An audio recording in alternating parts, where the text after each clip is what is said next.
Quero saudar a amada igreja com a paz do Senhor, amém? Amém. Irmãos e irmãs, para a honra e glória do Senhor, estamos aqui nessa manhã e o tema que nós vamos abordar é um tema, no meu ponto de vista, bem relevante, que é a questão do remanescente fiel. Alguns eventos que aconteceram aí recentemente me fez pensar, né, e o Senhor trabalhando esse tema e esse termo dentro do meu coração. Primeiro, com relação às Olimpíadas, né, a abertura das Olimpíadas, aquela, não sei se a gente pode chamar de paráfrase, mas uma simulação ali da ceia do Senhor, da forma como foi feito, né, totalmente desrespeitosa, mostrando que não tenho... Eu tento preservar a voz, o pastor já está acostumado a falar mais, é que o Everton fez o sinal do microfone. Então, a questão da abertura das Olimpíadas, desse jeito jocoso, depreciativo e, no nosso entendimento, até maligno, né, de uma representação ou uma simulação da representação da ceia do Senhor com drags e etc., mostrando que o mundo não só jaz no maligno, mas também nós, nesse princípio do evangelho, onde tudo é bom, onde tudo é bonito, onde tudo é correto, a gente tende a achar que nós somos amados, né? E a gente precisa tomar cuidado, porque a porta é estreita e nós devemos fazer aquilo que Deus pede e agradar a Deus.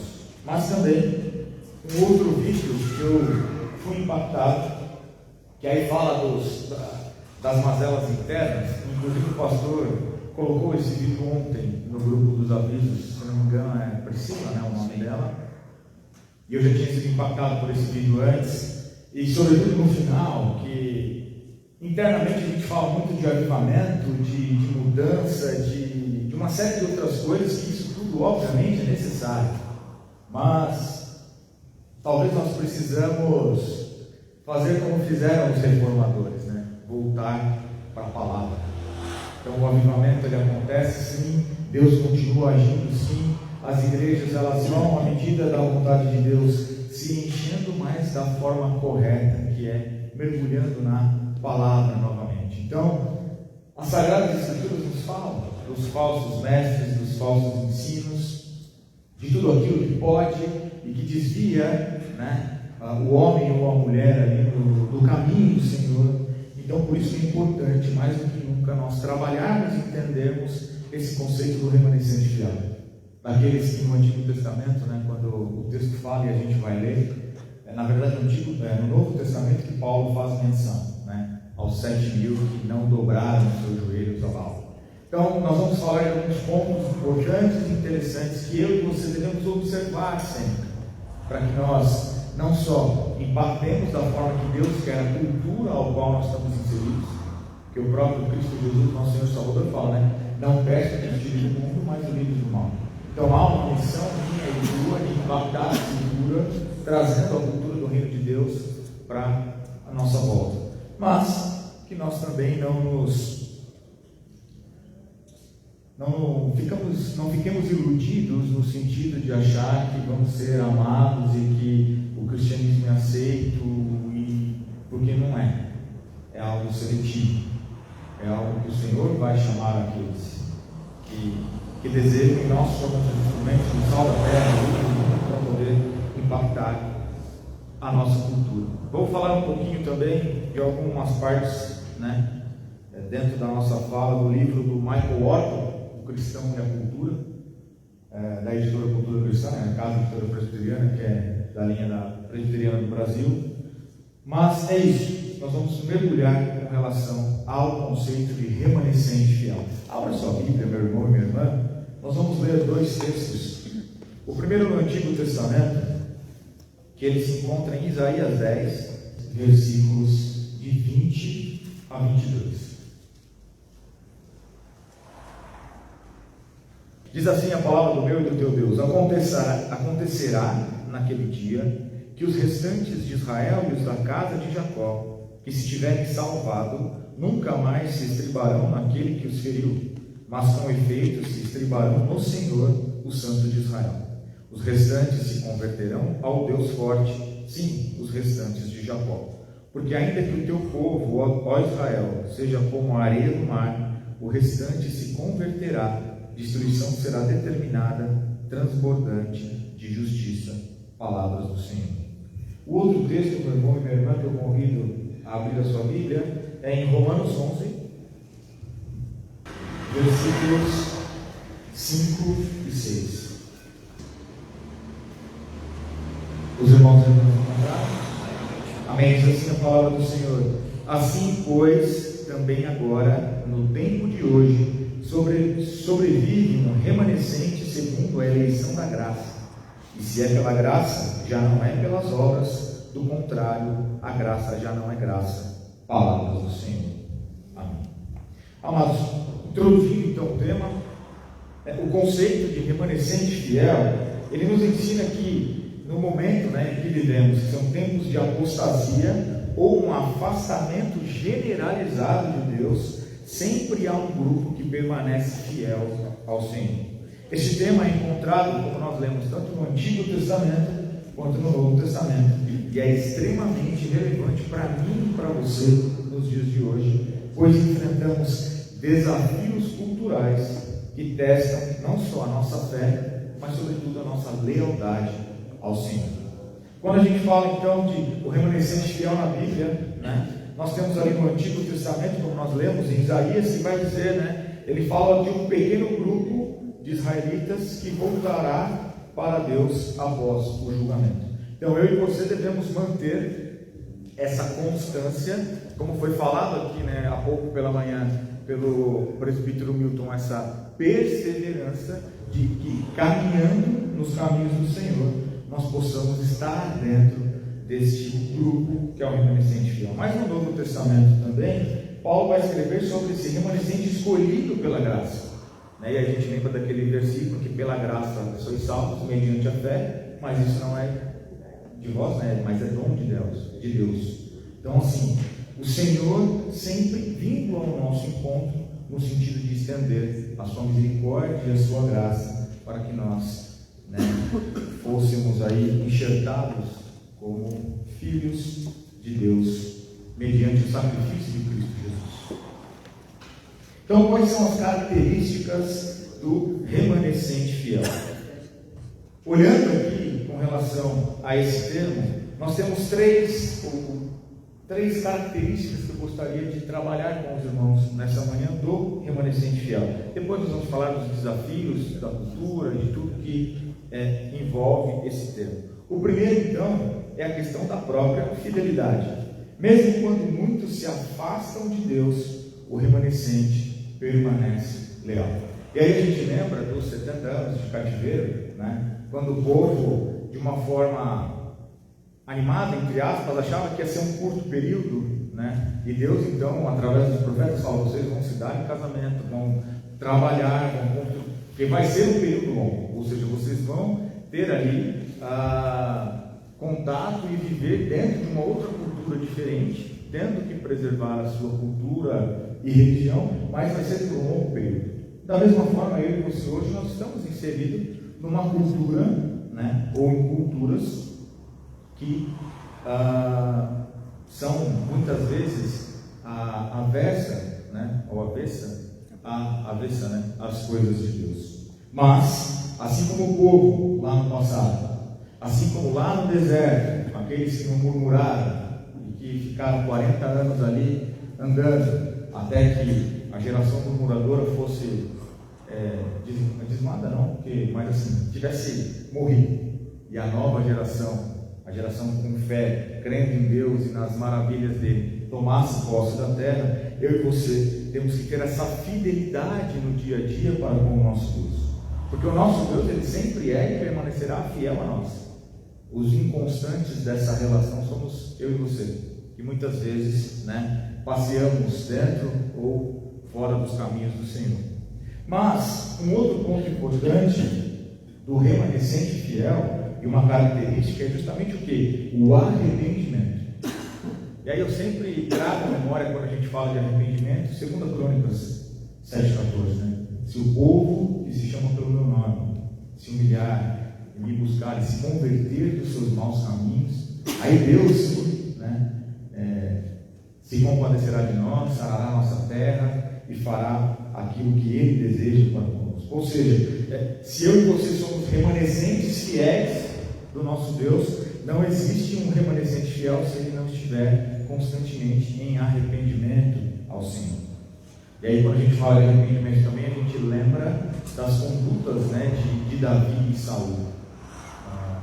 Ambos falharam, ambos erraram, mas Davi rapidamente tinha ali esse coração no sentido de pedir perdão ao Senhor e se arrepender verdadeiramente, enquanto Saul procurava desculpas para os atos que ele tinha feito.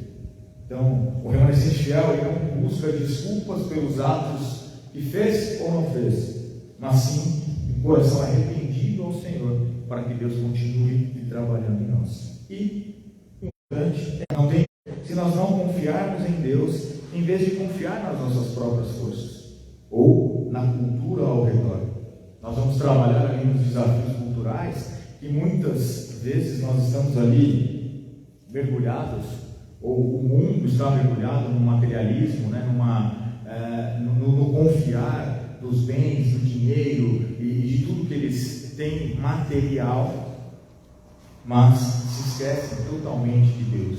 Eu e você somos contrários. Isso não quer dizer que nós não podemos ter a nossa casa, os nossos carros, os nossos bens, mas nós sabemos que tudo isso é providência de Deus nas nossas vidas, mediante a um zelo e cuidado que eu e você temos que ter para com as coisas de Deus, dependendo de Deus.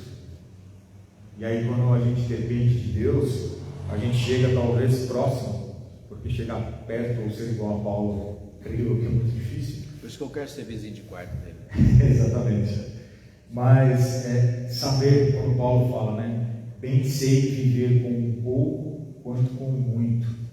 E aí sim o conceito, né, de tudo posso naquele que me fortalece, porque a força de Paulo sempre esteve em Deus, seja no momento mais agudo ou difícil de sua vida, quanto no momento mais alegre ou com mais abundância, né?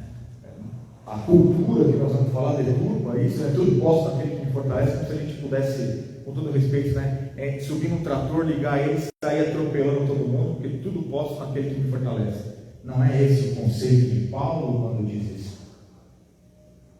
A nossa força vem do Senhor, tanto no momento mais difícil quanto no momento mais alegre, festivo das nossas vidas. Por quê? Porque tudo é por Deus, para Deus e de Deus. Amém? Algum irmão ou irmã quer complementar essa parte das características do remanescente fiel? O remanescente fiel é sim para aqueles que estão de dentro, para não se apaixonarem ou se vislumbrarem com essas coisas que o pastor falou, das multidões. Hoje, infelizmente, no meu ponto de vista, existem muitas igrejas, e aí não vou citar denominações, porque aqui não é a ideia, que estão lotadas, como o templo de Jerusalém, que o pastor falou, já esteve lotado, mas os seus corações estão totalmente distantes do Senhor. Por quê? Porque eles querem a bênção de Deus, mas não querem o Deus das bênçãos. Então também é perigoso no seguinte sentido: qual é a nossa relação com Deus dentro desse remanescente fiel? Realmente nós estamos focados na palavra? E aí, para mim, o remanescente fiel é não só preservar as coisas do reino de Deus e a sua santa palavra, mas dentro da igreja, quanto fora da igreja. Porque quando a gente sai também, nós somos impactados pelo outro lado. A gente vai falar de um relativismo moral, de um materialismo, onde as coisas estão... Algumas pessoas, quando eu comecei a pesquisar mais a fundo a questão ali das Olimpíadas, não, mas é só uma encenação, mas é só isso, sabe, relativizando tudo. E quando a gente também entra ou embarca nessa, começa a relativizar as coisas, e sobretudo as coisas de Deus, também é perigoso. A gente importa muita coisa, às vezes querendo, às vezes sem querer, mas importa muita coisa para dentro da igreja. E é justamente isso, né? Essa relativização, esse cuidado. Muitas vezes no passado, aí já falando da nossa denominação, a gente flertou com algumas coisas, né? E aí, fazendo um paralelo rápido, mas lembrando de um vídeo que eu vi, sabe quando o rapaz ou a moça cristã está apaixonado por uma outra pessoa que não é da igreja? E aí começa a fazer algumas concessões, porque está ali, né, pelo calor do amor, ele vai se converter, vai vir junto comigo, vai dar certo, e aí quando vê, ele já está fora da igreja, ou ela já está fora da igreja. Muitas vezes quando nós relativizamos e flertamos com as coisas do mundo para dentro da igreja, achando que se a gente der uma roupagem evangélica ou cristã, o mundo vai vir de uma forma assim mais tranquila, o que acontece é justamente o inverso, as pessoas saem. E aí me fez lembrar o seguinte, né, do momento repentino que o cristianismo vira, né, a religião com Constantino, com a religião do Império Romano, porque até então eram perseguidos, né, enfim, todas as atrocidades que a gente estuda e vê e contempla tanto na história, né, quanto história mesmo, mas também na história da igreja. Sim.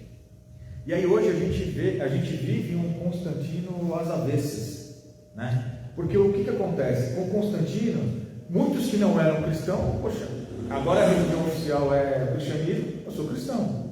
Mas o que é ser cristão? Hoje a gente vive isso às avessas porque nessa relativização do que é legal ser cristão, mas como eles estão querendo ser cristãos?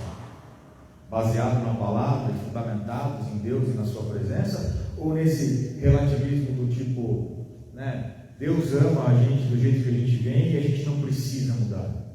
Onde está escrito isso? Que não precisa ter a mudança. Quando lá em Romanos 12, 2, um dos textos que me vem à mente é justamente Paulo falando, né, que nós temos que renovar a nossa mente em Cristo Jesus para impactar. Existe a mudança. Sim, Deus nos aceita como somos, porém nós somos transformados nele para vivermos aquilo que ele deseja que vivamos. Só que muitos hoje falam em ser cristãos e não mudam o jeito.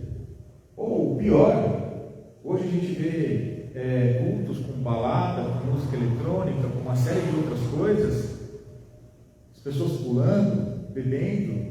Mas a música de fundo é uma música cristã. Mas está errado. Então esse é o olhar crítico e de um remanescente fiel que eu e você temos que ter, tanto para dentro das coisas eclesiásticas, e aí falando de um cristianismo num todo, quanto no impacto e quanto a cultura também nos impacta. E aí, falando de cultura, a gente entra já nos desafios da nossa cultura contemporânea, né? Então hoje, não é de hoje que nós vivemos numa sociedade, meu irmão e minha irmã, que valoriza o relativismo moral, o individualismo, né? E frequentemente se opõe aos princípios bíblicos.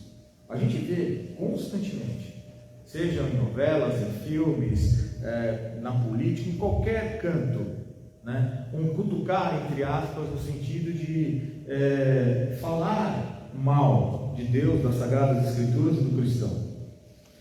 Mas se esses desafios culturais, se eu e você, enquanto remanescente fiel, não superarmos esses desafios culturais, pode impactar na manutenção da nossa fé autêntica, né? Dessa fé cristã autêntica. Então, o primeiro ponto aqui que eu queria trabalhar com os irmãos quando a gente fala desses desafios culturais, o relativismo moral, ou seja, a ideia de que não há verdade absoluta, desafia os valores bíblicos.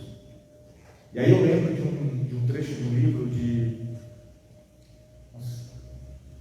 Francis Schaeffer, que fala o desaparecimento de Deus. E nesse livro de Francis Schaeffer, O Desaparecimento de Deus, tem um capítulo dedicado ao que ele fala da verdade e que hoje as pessoas estão com uma verdade fragmentada, um pedaço da verdade. Então imagine a verdade então ela é estilhaçada e as pessoas pegam aquele pedaço e querem falar daquele pedaço como se fosse a verdade como um todo, né? Sem dar uns passos atrás como Deus e ver o quadro completo. Então hoje as pessoas estão nesse relativismo moral justamente por isso, não tem verdade absoluta. Claro que existe a verdade de Deus. Muitos falam aquele termo, né? Existe, quando se fala de uma briga, por exemplo, existe a versão do ciclano, do beltrano, e existe a verdade. Existe aquilo que de fato aconteceu. Então a gente tem que escapar ou fugir desse relativismo moral e impactar o mundo, a cultura ao qual vivemos, dizendo: olha, isso não existe, isso não é verdade. Existe sim um princípio, uma verdade, que é a verdade bíblica. Mas também nós temos algo, ou sofremos algum impacto do mundo na questão do materialismo. A gente já pôde até algumas vezes durante esse semestre falar disso. O próprio pastor também já trouxe alguma coisa nesse sentido, ou muitas coisas nesse sentido, na questão de ficam cegos pela busca do sucesso financeiro a ponto de se tornar rico. Ou seja, o que vale é o sucesso financeiro, o que vale é ter dinheiro, o que vale é ter posição, o que vale é ter cargo.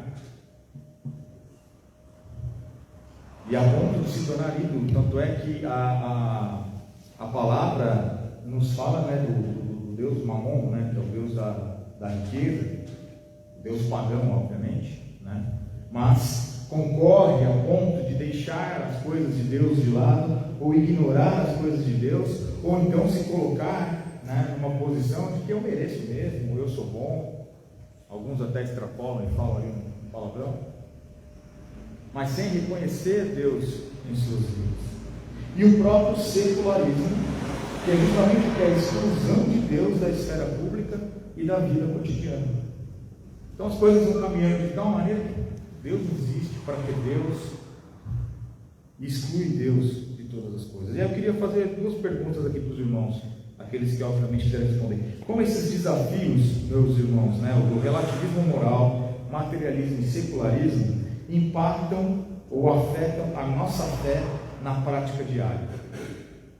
Como vocês acham que esses desafios culturais e contemporâneos podem impactar ou afetar a nossa fé na prática diária? Por esse tema, eu escrevi uma revista inteira. Então, assim, eu dou graças a Deus porque eu tenho conteúdo produzido que pode ser acessado, conferido, até mesmo criticado sobre a questão, né, da experiência individual com o Espírito Santo, né? Então, eu me lembro que muito antes de ser professor no seminário, estou falando de 20 anos atrás, quando eu pego os meus esboços de sermões, eu vejo a quantidade de mensagens que eu já preguei sobre o Espírito Santo, aulas de escola dominical. E hoje, inclusive, está no YouTube porque se tem conteúdo gravado lá. Então, eu me sinto tranquilo para falar o que vou falar, né? Que a experiência com Deus é individual, né? Então, quando eu penso na questão moral, na questão de testemunho, na questão de valores, né? Não é o coletivo que vai me dizer como deve ser a minha vida com Deus, né? Quem faz isso é o Espírito Santo. Então, eu tenho me preocupado muito com essa questão do modismo que a igreja evangélica, fala igreja evangélica porque nós somos evangélicos, eu não sou católico, né? Então, esse modismo, então se fala de tanto de espiritualidade, mas que no dia a dia, e eu tenho me frustrado, falo de algumas lideranças da nossa denominação, para não falar do outro, né? Assim, às vezes, referências que foram na questão do avivamento brasileiro, da igreja evangélica brasileira, depois se descobriu, a pessoa estava com uma vida, usando o exemplo moral que você está falando, o cara tinha um amante há 10 anos, sabe? Outro desviava dinheiro da igreja sistematicamente há 15 anos.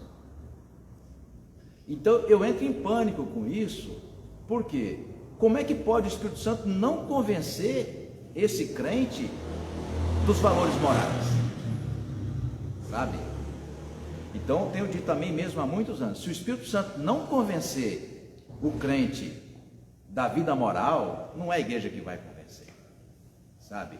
Não é doutrina, porque essa função biblicamente é do Espírito Santo. Se ele não te convencer, e aí o relativismo eu concordo 100% com você, porque olha só, o Davi estava tão embrenhado no relativismo do poder, do glamour, né, da força, da conquista, do vil mental, que ele não percebia, que ele estava perdido no pecado. Precisou o Espírito Santo chamar alguém, vai lá e falou na alma dele, conta uma parábola, fala, esse homem é você. Aí ele cai em si. Salmo 32 e o 51, né? Então esse relativismo, eu falo, os temas espinhosos da política brasileira que tem assustado a igreja. No caso, a questão liberação das drogas e do aborto. Já falei aqui tantas vezes, o Espírito Santo que habita em mim, entendeu? Uma filha minha, uma mulher, quem quer que seja, qualquer mulher da minha família, entendeu? Eu diria sempre, isso não é de Deus. Então às vezes a gente se preocupa muito mais do ponto de vista político, né, de rede social, do que na vida prática, né? Eu falei aqui, crente não aborta, crente não adultera, crente não rouba, crente não mata, isso é óbvio. E quem me disse isso? Quem me convenceu? Foi o Espírito Santo, né? Então eu tenho ido nessa direção de empoderar a palavra de Deus para dizer o que ela diz para nós, né? Porque às vezes algumas lideranças fluidas que têm representatividade brasileira, né, não têm me convencido, né? E graças a Deus por isso, porque tem que ser a palavra e tem que ser o Espírito Santo. Exatamente. E muitas dessas lideranças usam a palavra como se fosse um código civil, penal, para defender determinadas posições, tirando textos de contextos e virando pretextos para defender determinadas coisas que estão completamente fora daquilo que Deus determinou, do que a palavra nos diz, né? Mais alguém? Acho que aí também, como existe uma fragilidade das pessoas em relação ao conhecimento da palavra, e às vezes a relação até à própria fé acaba causando uma confusão. Então a pessoa está falando uma coisa que ela acaba te convencendo de que aquilo é verdade. Por quê? Porque existe uma fragilidade no conhecimento da palavra, que é o que você mesmo mencionou, né? Que hoje muitas igrejas elas não dão tanta importância ao estudo da palavra, né? Tem outras prioridades. E aí qualquer coisa que a pessoa ouvir, ela vai achar que aquilo é verdade. Exatamente. Tem até um texto, eu só não me lembro o endereço, eu não vou melhorar com essa questão de endereço, mas ele diz assim, né? Para que a gente não seja mais menino, né? Caminhando de ventos de doutrina em doutrina. E aí o que a presbítera Lilian falou, se nós tivermos a nossa fé bem fundamentada em Cristo Jesus, o conhecimento e perseverando nesse conhecimento constante, diário da palavra de Deus, a gente fica mais imune, a nossa imunidade, vamos dizer assim, contra essas coisas, aumenta. Porque a gente passa a questionar, peraí, eu ouvi, doeu aos ouvidos, porque não é verdade. E aí a gente consegue contra-argumentar, né, de uma forma diferente, ou consegue mostrar o que é realmente verdade, né? Uma outra pergunta aqui então, quais são algumas práticas de resistir a essa conformidade com a cultura secular? A gente já falou aqui algumas, né? Questão de se aprofundar na palavra de Deus, de fortalecer a fé, de caminhar sim nessa individualidade com Deus, porque só existe um coletivo saudável se nós tivermos indivíduos saudáveis, do meu ponto de vista, né? E aí é diferente do individualismo do mundo, mas nós precisamos ter e buscar experiências concretas com Deus, seu Santo Espírito em Cristo Jesus, né? Não essas experiências também que falam de ir para monte, etc. Não estou julgando, mas que muitas vezes são superficiais, são momentâneas, aquele choro de uma música ali, e depois saiu da igreja e continua uma vida como era antes, né? Sem essa transformação. Então a gente precisa continuar buscando isso, e aí a gente já entra, né? Então, legal, como que a gente vive como remanescente fiel hoje, né?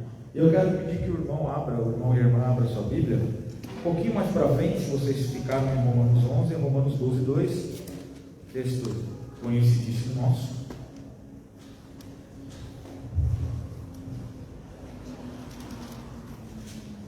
Romanos 12, versículo 2, que diz assim a palavra do meu e do teu Deus: e não vos conformeis com este século, mas transformai-vos pela renovação da vossa mente, para que experimenteis qual seja a boa, agradável e perfeita vontade de Deus. Palavra do Senhor. Então, o primeiro ponto aqui para a gente viver como remanescente fiel nos dias de hoje é transformação pela renovação da mente, ou seja, em vez de nos conformarmos com o mundo e com aquilo que ele prega, nós nós buscarmos transformá-lo pela renovação da nossa mente através da palavra de Deus. Por isso que a presbítera Lilian falou, o que o pastor vem falando, e a gente vem conversando, né, ao longo de tudo, é essa importância de estarmos enraizados e embasados na palavra do Senhor. O que diz, o que fala. Muitas vezes, fazendo um paralelo, né, nós, enquanto filhos que temos ali os pais e as mães, né, que nos orientam a como se portar no mundo, com os nossos valores e etc. Da mesma forma como nós nos portamos enquanto cristãos, vem dos valores que Deus já distribuiu e determinou para a gente. A gente não precisa ficar reinventando a roda, não precisa ficar construindo ou escrevendo nada de diferente. Não precisa pegar versículos e deturpar no ponto de vista de levantar alguma coisa diferente. O remanescente fiel, ele vive pela palavra do Senhor. Ele vive de acordo com os ensinamentos de Deus. Não, dentre tantas coisas que Paulo é brilhante, é escritor brilhante. Né? Então, quando, no verso anterior, né, no clássico versículo, ele faz a relação do sacrifício judaico com o sacrifício cristão. Apresentai o vosso corpo, ele faz a relação. Qual era o corpo? Bom, o cordeiro que era oferecido no altar, só que tinha que matar. Então ele fala, ofereceu o vosso corpo por sacrifício, só que agora vivo. Aí ele fala, então o corpo. Então você pensa o corpo, você usa o corpo para tudo, inclusive para pecar, mas também para testemunhar. Sim. Então, você usa o corpo para adorar a Deus na igreja, mas você usa o corpo para falar com o seu vizinho, no trânsito, na hora que você vai declarar o seu imposto de renda, você usa o corpo para tudo. Então ele diz, olha, por quê? O sacrifício tem que ser agradável a Deus, como o vosso culto racional. A palavra racional aqui, na minha opinião, foi mal traduzida, porque a palavra é lógicos. Então, lógico é o seguinte, agora é dia. Por que ninguém pode duvidar que agora é dia? É lógico, olha o sol brilhando. Percebe? Então eu falo, o crente, a pessoa que é uma nova criatura, então é lógico que o corpo dele será o tempo todo oferecido para a glória de Deus. Então por isso que assim, não entra na minha cabeça como é que alguém pode viver sistematicamente essa vida dupla, do pecado, e depois vem para a igreja para, sabe, né? Então é o corpo e o corpo vivo. Então é com esse corpo que a gente faz tudo, né? Então é claro, lógico, agora é dia, porque olha o sol brilhando. Então é lógico que o crente vive a testemunhar na igreja e fora dela, no público e no privado. E o pastor falando, citando com relação ao corpo, me lembrou Tiago quando fala da língua, né? Ou da boca. Pode a mesma boca falar coisa boa e coisa ruim, ou, né, água doce ou água salgada, que é o termo que ele, né, faz esse contraponto. Ou seja, não tem como, se nós cristãos falarmos coisas boas e ao mesmo tempo coisas ruins, né? Assim como o nosso corpo também, uma vez transformado em Cristo Jesus, a gente não pode usar para outras coisas que obviamente não agradam a Deus. Mas também, feito, né, a questão do individual estar fortalecido em Deus, existe sim a questão de aplicarmos e vivermos como remanescente fiel com a comunidade cristã, né? Então a importância de estarmos envolvidos em uma comunidade, uma igreja, que nos apoia e encoraja também a fidelidade, ao estudo da palavra e etc. Porque a própria palavra diz, né, é melhor que sejam dois, para enquanto caminhar, se um tropeçar, o outro ajuda a levantar. A igreja tem esse papel também. Muitas vezes a gente pode dar uma fraquejada, no sentido de diminuir o ritmo, ou ter dúvida, ou novas pessoas chegando para que a gente possa, né, levar ali a palavra para ela, no sentido de criar essa robustez bíblica. Então é importante estarmos inseridos. E aí eu lembro de uma ilustração, se não me falha a memória, foi um dos sermões que eu ouvi do reverendo Pedro Sanches Vierno, que ele fala, né, que nós, enquanto igreja, somos uma grande fogueira, só que se você pegar um toco ali com um pouco de fogo e colocar distante da fogueira, a tendência é o quê? Ela ir virar carvão. Ou seja, muitas vezes também fica aquela questão, né, do cristão, não, eu já sei tudo, não preciso mais ir para a igreja, vou viver sozinho. Ou, como a gente já falou aqui alguma outra vez, do crescente número de desigrejados. Então, posso viver tranquilamente sem ter que estar ligado ao corpo de Cristo. E aí vai minando, vai apagando até que vira um carvão, e aí de nada mais serve. Então é importante que eu e você, enquanto remanescentes fiéis, também estejamos ali firmes nas coisas de Deus, também envolvidos na nossa comunidade. Mas o terceiro ponto aqui entra o que o pastor acabou de falar, a questão do testemunho público. Então, se o nosso corpo também, né, nossa mente, enfim, nós, enquanto servos de Deus no mundo, nós precisamos desse testemunho, que é o quê? Ser luz do mundo, demonstrar os valores do reino, não só em palavras, mas principalmente em ações. E aí a gente vai falar de alguns exemplos práticos, né? Fidelidade no trabalho, ou seja, manter integridade nos valores cristãos no ambiente de trabalho, que é o que o pastor falou. Então, não vai roubar, não vai desviar, não vai fazer coisa que não é aquilo que Deus colocou. Não vai, como a gente comentou em outras vezes, naquela notinha ali, dá para vender sem nota, dá para fazer não sei o quê, comprou, pagou R$20, põe aí que foi 100 para a gente poder reembolsar. Não tem essas coisas. Não tem essas coisas. Na própria família, ou seja, criar os filhos e o relacionamento esposo e marido no temor do Senhor, ensinando as verdades bíblicas e crescendo enquanto família. Então é importante também o remanescente fiel, ele cuida da sua família no sentido de crescimento em Cristo Jesus. E aí eu coloquei um termo aqui que seria um ativismo social, que é assim, envolver em causas, né? Nos envolvemos em causas justas que refletem o amor de Deus e a justiça. Então nós também, enquanto cristãos, para impactar o mundo, a gente precisa estar envolvido em algumas causas, desde que elas reflitam o amor de Deus e a justiça, né? E aí a gente vê um crescente misturar, né, da religião e da fé, quando a gente fala de coisas públicas também, né? Principalmente em eleições. Tá, todo mundo fala. Tem gente que passa 4 anos falando mal de cristão, da Bíblia, não sei o que. Aí chega na hora da eleição, abraça, vai na igreja, não sei o que, e ora junto. Se converteu. Não, está querendo volta, está querendo outras coisas que não realmente fazem. Então, a gente tem que tomar cuidado com relação a isso, tá? E aí, algumas perguntas para a gente avançar aqui. Deixa eu ver. É o próximo ponto, já é a relevância do remanescente fiel. De que maneiras vocês acham, meus irmãos e irmãs, que nós podemos renovar a nossa mente diariamente quando fala ali das coisas de Deus obviamente? E a outra é como a comunidade da igreja, ou como a igreja pode ajudar a fortalecer a nossa fé nesse mundo secular. Eu fico preocupado porque a pergunta está muito fácil.